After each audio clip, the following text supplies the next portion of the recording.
Welcome to the Six Figure Business Mastery Podcast, where every week Kirsten and Jeannie dive into the essential topics to fuel your business growth. From copywriting to course creation, mindset to video marketing, they've got you covered. Tune in for expert guest interviews on all things marketing and business, and learn how to work on your business, not just in it. So, get ready to unlock your business potential and take it to the next level. So I'm Kirsten, and that's Jeannie with Six Figure Business Coaching. And Jeannie, would you like to introduce our guest today? I would. I am so excited. I met this lovely lady not that long ago, and she's amazing. Her name is Leslie Gaudet of Leslie Gaudet Coaching. She's a motivational speaker and internationally best-selling author and self-care coach for female entrepreneurs, coaches, and course creators. She helps her clients prioritize self-care so they can wake up with more energy, focus, and intention to tackle their daily activities and serve their clients with confidence.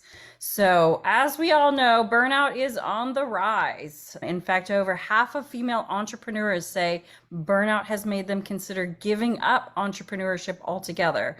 And she said she can totally relate because that was her. That's why she knows that it is the lifeblood to our success in life and business. So Leslie is going to talk to us today about why self-care is the answer to prevent burnout and give us some tips on how to avoid that. So thank you so much for being here, Leslie. Oh, thank you so much. I'm excited to be here with you ladies. Yay. We are too. And this is such a great topic because it is sad to think that people overdo it to the point where they are willing to give up their dream, or maybe not willing to, but they burn out to the point where they feel like they don't have a choice but to give up on their dream.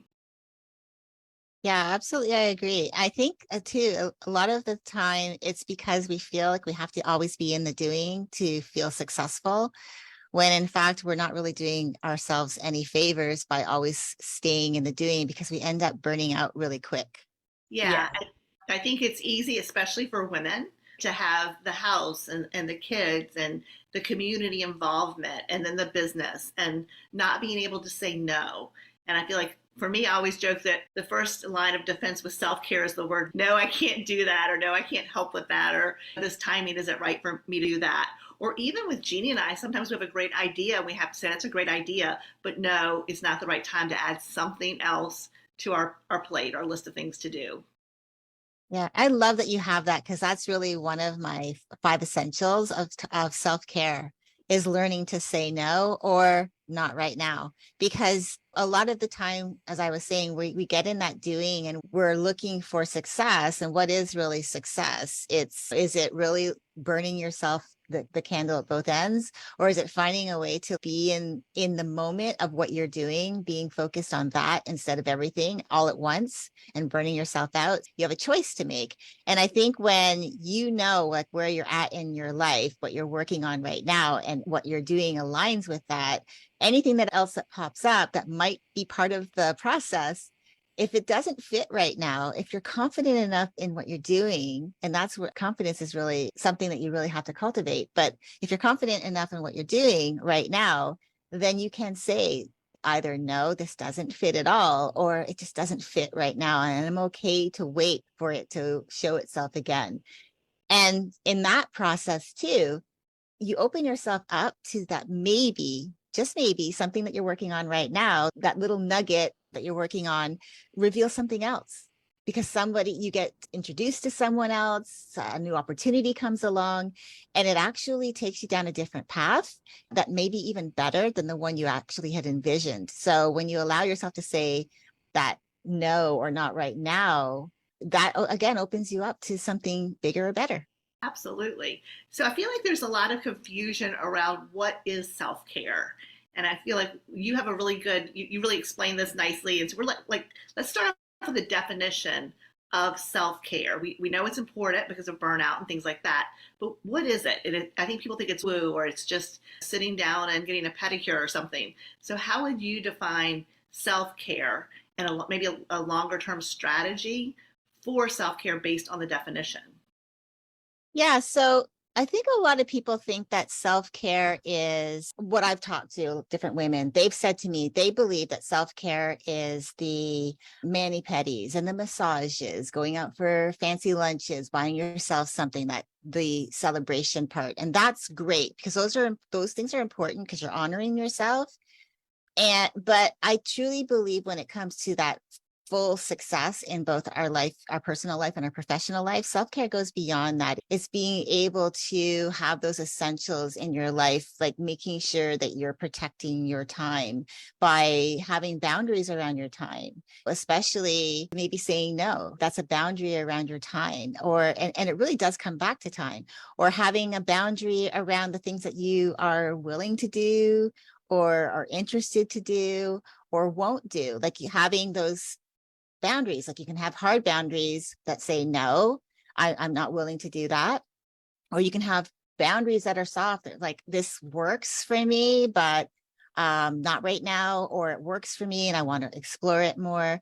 But it's also then having, again, being able to be structured in what you do daily. That's a self-care moment for you because you have more, if you have clarity around what you're doing, if you know exactly what your day looks like, and you've structured it in a way that's productive so that you get done the things that really matter, that really, what if you're trying to build something that move the needle, but that are not all over the place and doing everything every day, you use your time. That allows you to get more done efficiently, and it allows then that time to segue into your personal life, because segueing into your personal life, that means that you're going to have a hard stop to your day.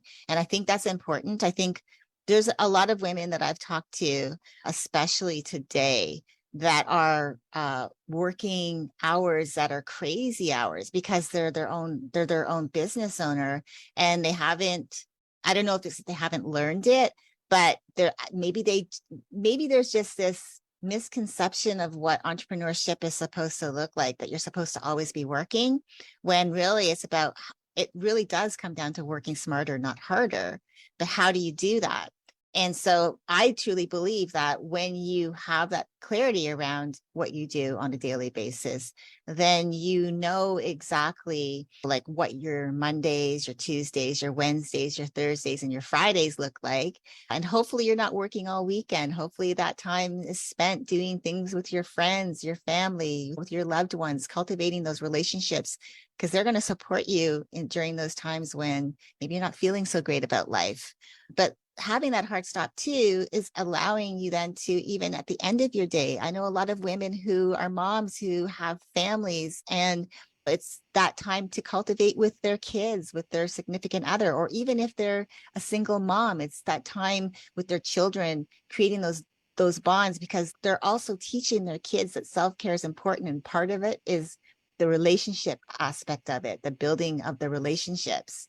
And then one thing I think is really important, again, when it comes to time, is learning how to take breaks.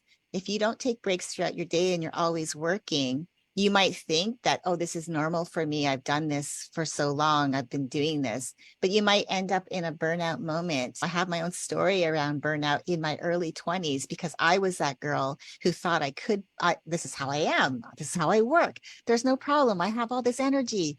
There's nothing wrong, until it ended up coming at me full force. And I didn't know what to do. I started having panic attacks. So it's really learning to take those breaks so that you're allowing yourself to rest, your mind to rest, to process what you fed it. Because it's like you're feeding your body. Well, you're feeding your brain when you're looking at a screen and you're working on something, you're feeding your brain, but it has to have time to digest what you fed it. And so if you don't give yourself the break, it's like your brain is just going to go on overload, and you're going to find you become restless. You might become tired, irritable, emotional, not knowing why you're feeling less motivated, distracted, because burnout is on the horizon for you. And so it's all these little things around self-care that we know are important, but often I think there could be, and I don't know, I haven't asked this question of anyone yet, but do you feel that self-care, and this is a question I'd love to know the answer to, that maybe someone feels some of the people that I talk to feel that self-care is intrusive of their time rather than something that actually supports them so that they can use their time wisely and they can have more quality of life. Yeah, I love that. So time management isn't just a productivity thing. It is a self-care thing. And I imagine there's a lot of people who just feel like they need to be in front of the computer all day long, but they're not necessarily working. You know what I mean? They think they're working and they feel like they're working because the computer's in front of them, but I know that when I take breaks or when I take an entire 24 hours off, I feel rejuvenated. I feel excited again to jump back in it. So I think people forget that time away can be very positive. And sometimes actually when I've got something that I'm stuck on that I can't figure out how to fix, or I can't figure out what the right direction is, when I step away from it and do something else, go outside or play with my dogs, or I just started a puzzle, something that kind of relaxes your brain. And then sometimes that answer comes and you go, oh, that was it. So that can be really creative, productive time, even though it's relaxing and self-care time.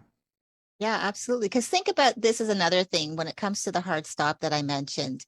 If you work until, let's say, 9, 10 o'clock at night, 11 o'clock at night, some women I know are into the wee hours of the next day. When you're finished with what you're doing and then you try to go to sleep, what's happened? It's like feeding your body food. Your body's trying to digest while your brain's trying to digest. And so it's on autopilot and you're like, oh my gosh, I just want to go to sleep. But what you've done is you've turned your brain on and said, okay, I want you to process this. So you can't, it's like trying to have both things at one time. And it's impossible if your brain is saying, I want to talk about this. I want to think about this. I want to process this. I want to unravel this mystery of whatever this is that you've given me to look through, to figure out. And that's why I've even found myself, if I've done that, it's really hard to go to sleep. And then you might even wake up in the middle of the night because your brain is like saying, aha. And it's almost like it's waking you up and saying, by the way, I wanted you to know this. And then you're trying to get back to sleep again. And it's really important, I think, to recognize that it's knowing how you spend your days will help that you being able to have those hard stops so that you feel satisfied with what you've done.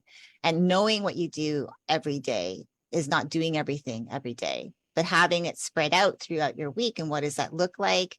And if you have a team, what does that look like for them? Because you also want to make sure that they're using their time wisely, that they're also making sure that self-care is priority. So you have a well-rounded, healthy team, but also you get things done. This is so funny because it makes me think of a story, something that actually happened. Jeannie and I have a friend, and her name is Michelle, and she owns a law firm.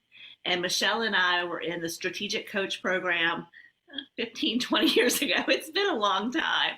But when you talk about structuring your day, they're really big on Fridays, Saturdays, and Sundays are off. You work 4 days a week and you have a real structure to your time and hard stops, like you said. And so one of the things that they talk about for time management is to try to have all of your appointments on the same days. Obviously, if you have court dates and things like that, you can't control everything. But what was happening was her team was used to, if people called in to talk about their case and set up an initial consultation with her, they would just book them whatever day they could come in. And so she was saying, no, I can only do these meetings on Tuesdays and Thursdays. These are my days to meet with clients, to figure out their case, if I can take their case. These are the days I'm doing that. She kept telling her staff that, and they kept booking them on Mondays, Wednesdays, Fridays, just whenever. And I'll just never forget, we were actually at our coaching session in Philadelphia, and she was venting about this. And basically our coach, Jan, said, get up right now and go call your staff and tell them to cancel every appointment that's not on the Tuesday or Thursday, and to move them to Tuesday or Thursday. And if they cannot, then they won't be our clients. So it was hard and fast. You're either going to move them to Tuesday or Thursday, because that was the excuse her team used. They couldn't come in on a Tuesday or Thursday. Mm-hmm. So she had to actually say, if they can't come in on the Tuesday or the Thursday, they're meant to go to a different attorney. They're not going to be our client at all. But it was miraculous when she drew that hard line in the sand for her team. Miraculously, everyone was able to come in on the Tuesday or the Thursday. And I think that's what happens with us, right? We, in our minds, we create these boundaries that if I don't say yes, if Monday's my day to just do office work and record videos and not take appointments, if somebody wants to meet on a Monday, if I don't say yes to them, then I'm going to lose them. So we're so like, we just don't have the ability, like you said, to have the boundaries. But accepting that if someone can't meet with you that works within your schedule, then maybe that person's not meant to be your client. And I know that's scary, but I feel like that's a form of self-care, honoring the way you set up your day and the way you choose to work, whether you're a solopreneur or you have a team. So I'm so glad that you brought this up, because again, I don't think most people think of this type of thing as self-care. And it's really where it starts, right? Absolutely. And one of the things too about protecting your time, especially around that, is that it makes sure that you are accountable to your own boundary as well. So she is accountable to her own boundary, and she'd been trying to get her staff to understand that. Teaches them, in a way, it's a learning moment for them. And hopefully they learn from that this is something that they can do for themselves. You don't have to say yes to everything. And of course, if someone's not meant for you, that's okay. You don't want to show up to a call because you feel obligated, you have to be there, and that energy comes across. That, I don't feel like being on this call today. It's a nuisance. It's interrupting my day that I typically have on a Monday or a Wednesday. And because you've gone ahead and booked these calls for me, now, I have to grudgingly show up to these calls. And I think teaching her staff that my time is important, and there's a reason, there's a structure to what I've done for myself, and that hopefully it teaches them that. So hopefully they learned from it. There's that whole people pleasing thing too. And I think people are afraid to say no because maybe they were afraid to say no because they didn't want to lose the business. But finally understanding when she said, look, if they're not willing to change to Tuesday or Thursday, then they're not meant to be served by this law firm, and that's okay. And that really, I think, gives them permission to be like, oh, okay, now I fully understand. So I love that. Thank you. Yeah, I think a lot of self-care again, I think Jeannie and I will both feel this way, is the inner work, right? It's doing the inner work to feel confident in the choices that we make, or feeling like we deserve to have a structure that we're able to manage. And yes, things always happen. There are emergencies and things that pop up, but it's not a day-to-day thing. It's not a week-to-week thing. It's the exception, not the rule. But I know, we've both had to do a lot of inner work to get there. So you have the confidence, and you have, I think, just the sense of who you are and what you want, and a good picture of how you want your life to flow. And so do you feel like inner work is part of the self-care that you talk to your clients about? Absolutely, 100%, because I think it comes from how we feel about ourselves is the way we show up in our world. So whatever is being reflected back to us is what we're reflecting out to the world. So if you are, for example, maybe you're someone who has a hard time saying no because you don't want people to judge you, or you don't want people to talk badly of you, you don't want to disappoint people, you want people to like you. It all comes from that external validation. And that could be something from the past. A lot of my work that I've done with my clients is taking them back to the past, because that's where the clues are. The clues to how we show up in our world today is reflected from the things that have happened to us in our lives, the way we processed our experiences. And so one of the things I always like to talk about is public speaking. I have a client right now who recently just left her PR position company for some personal reasons, but she was so used to being out in the public and speaking. But someone like that has to have that confidence to be able to do that.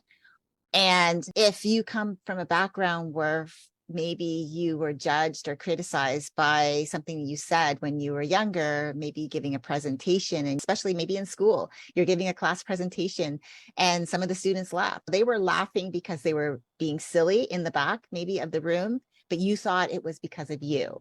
And you take that with you. You take it with you and through your life, and you might have had another similar occasion happen, and then all of a sudden that becomes your truth for you. So now when it comes to public speaking, you're nervous, you're hesitant, you push back if someone asks you to do it, you maybe even outright refuse.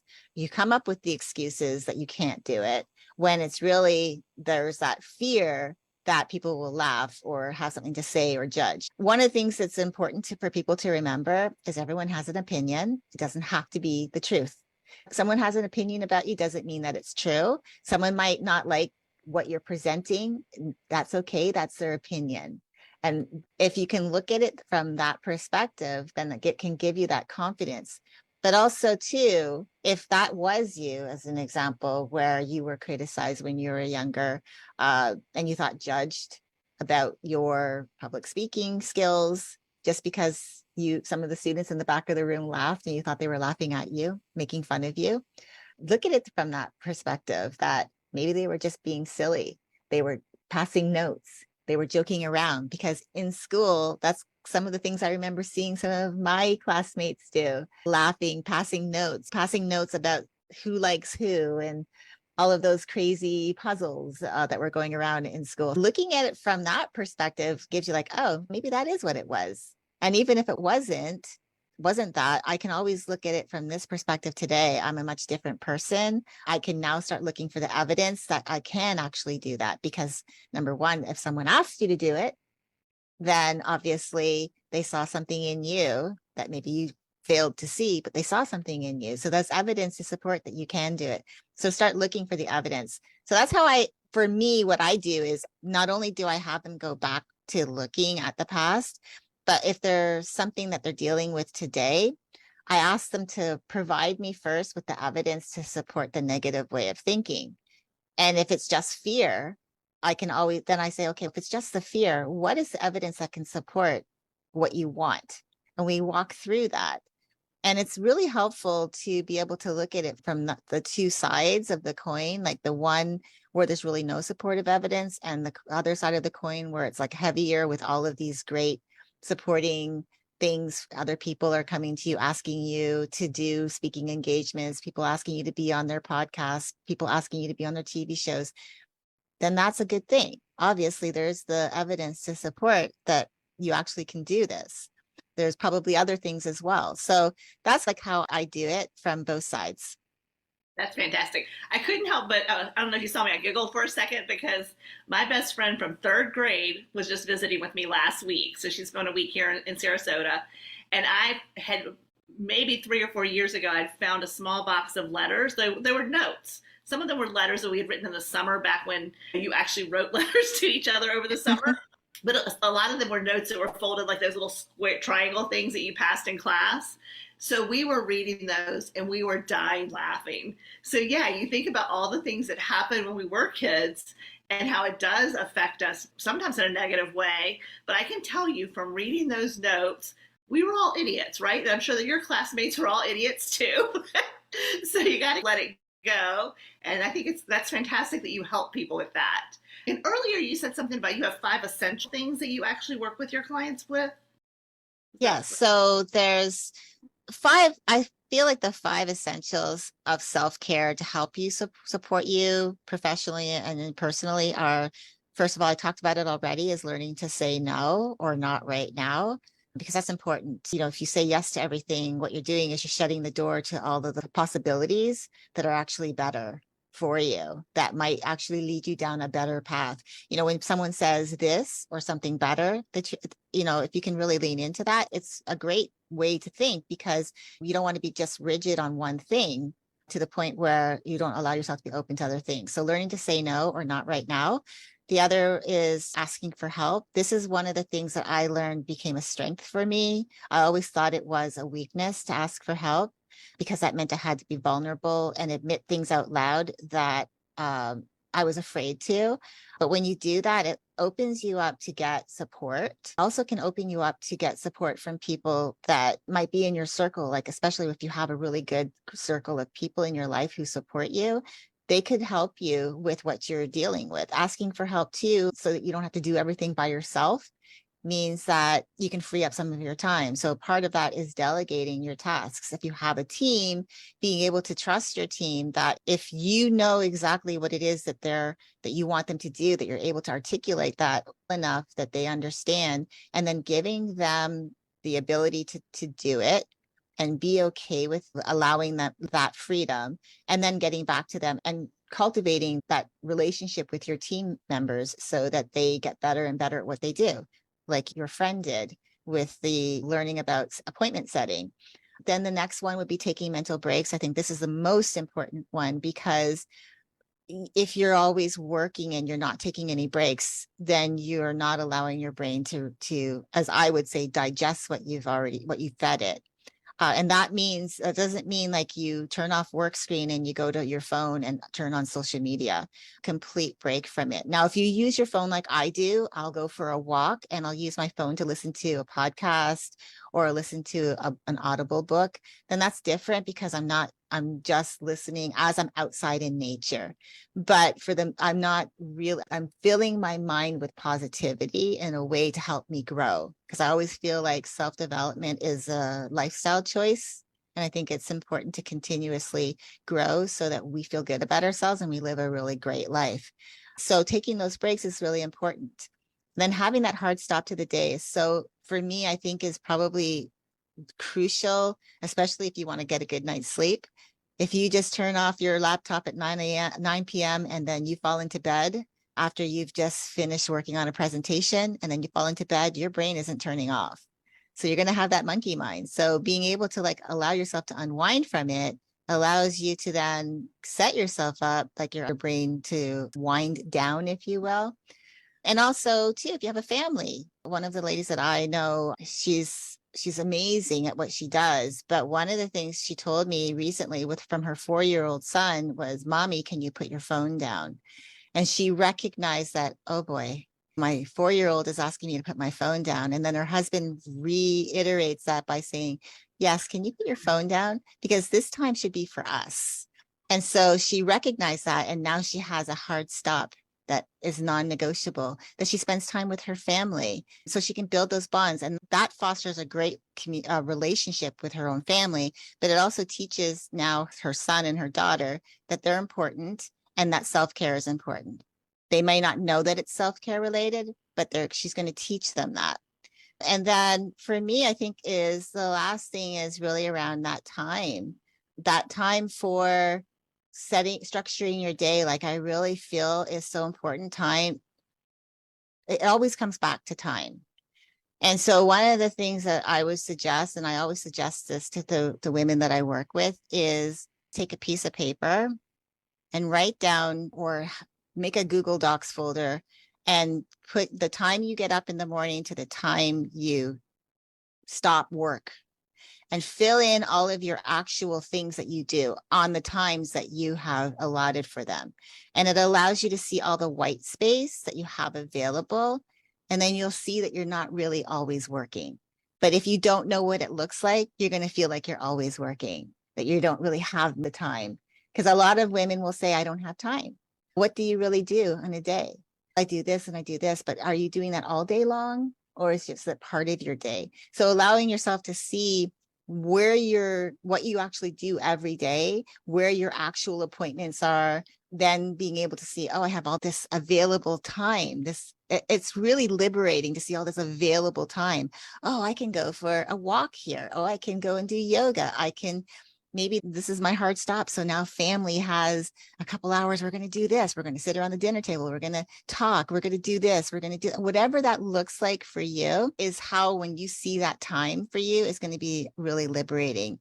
And this part to go with that, as I also want to reiterate, is that self-care doesn't have to look the same as everyone else. So your friend's self-care routine is not your routine. Your routine has to fit your lifestyle.